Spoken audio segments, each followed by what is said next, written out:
pjesme zabranjenog pušenja znaju ama baš svi u bivšoj Jugi. Slava mu ne tamni niti nakon 40 godina glazbene karijere. Stalno putuje. Što se promijenilo u susjedstvu, a što u komšiluku? Sejo seksom.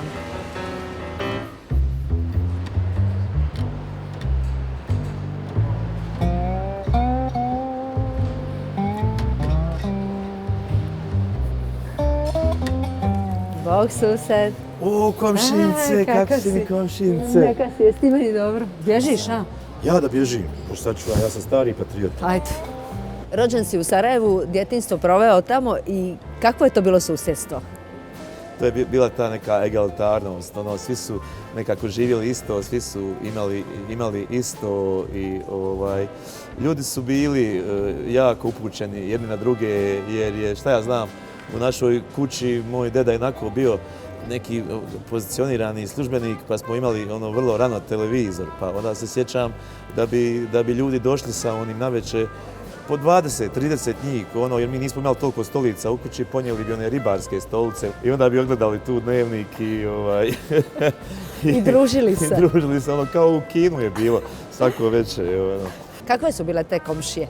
Pa znate šta, to vam više nije ni komšiluk, ja smo i Nela uvijek govorili da imamo petosoban stan, znači to je šta znam, jedan dan dođem, vidim, fali mi 20 ploča, vidim on došao, odnio jeranima, oni tamo nešto slušaju, šta ja znam, komšija ti vikne, ugasi bojler, gori ti bojler, znaš, kad vidi da odlaziš iz kuće i stiglo ti je nešto dole, znaš, u sandučić, tu je taj vizualni kontakt slično kao u Dalmaciji, na metar, dva, svi su jedni drugima zapravo u portu, što se govorilo. Jel te to nekad smetalo ili ne? Pa nije zato što ne znaš za drugačije. Najnormalnije ti je da se neko mota po kući, da ti iznosi deterđent, šta ja znam. Ja nikad nisam o svom stanu razmišljao kao o svom stanu, boga mi nisam ni o tuđima. Kad mi je brat bio mali, galamio u kući, ja odem kod komšije, uzmem knjigu, nađem sobu i učim tamo. Tako da nam je to nekako bilo najnormalnije, jer to je nešto s čim smo odrasli, čim smo živjeli. Je li se šta promijenilo sada? Pa prvi znaci, kako bih rekao, nekog drugačijeg komšiluka su se pojavili u ratu kada su došli stanovnici ruralnih područja, nije bilo hrane i onda su se rasparcelisale ta igrališta gdje smo mi igrali lopte, tu se odjednom krompir pojavio, na balkonima su se pojavile kokoši, liftovi nisu radili pa, pošto nije bilo struje, pa su se onda ljudi slagali drva u liftove, pa bi onda došlo struje, pa bi oni liftovi otišli gore na 13. kat, onda bi došao vlasnik drva, pa bi plakao tamo pred liftom da su mu ukrali drva, a onda bi ga ovi upozoravali da će se vratiti drva, a on to nikako nije mogao znati kako. Kad si otišao u Zagreb? Ja sam otišao u Zagreb prvi put 95. a definitivno 99.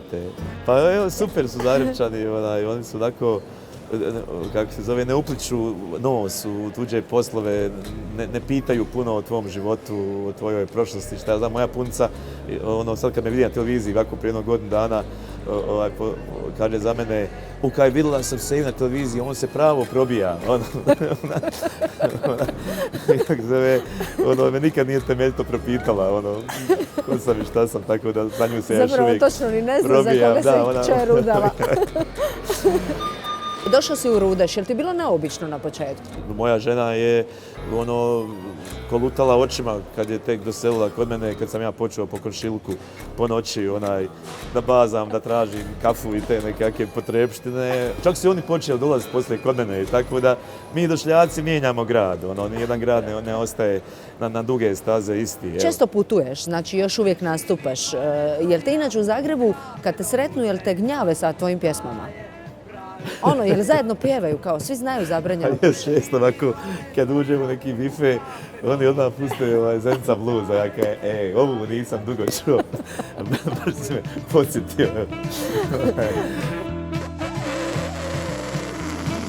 Pa kao što postoji treći zakon fizike, tako postoji i treći zakon komšiluka. Kada hodaš ulicom i prvi put ti padne saksija na glavu, to je slučajnost. Kada ti drugi put padne saksija na glavu, to je koincidencija. Kada treći put ideš ulicom i opet ti padne saksija na glavu, to je manevar komšiluka. bar